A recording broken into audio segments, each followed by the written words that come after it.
And there's no guarantee. This is not a case of, these are not announced cuts that will happen. It's a potential range. This new study is not finalized. They have 60 days for public comment and meetings, and then around October, the final statement will be released on the study. Well, if they were to cut 16,000 people, 60% of the base, that's going to be over $1 billion impact to our economy here locally, which would impact everybody in this community.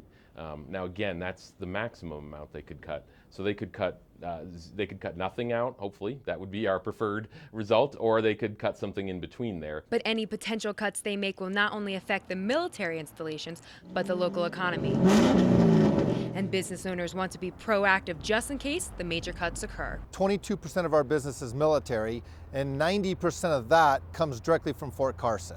But we're going to have to adapt and figure out another way to replace that business. The Business Alliance will also be taking a trip to Washington, D.C. in the fall, where they will meet with head Army officials to make sure they know how important Fort Carson is to have as a training post. We're the only real high-altitude aviation post that the military has. That was very valuable to them in Afghanistan because their helicopter pilots get a chance to train in a high-altitude environment. They can't do that anywhere else in the country. That's a skill that then they took over to Afghanistan, training and operating and fighting in a very similar environment.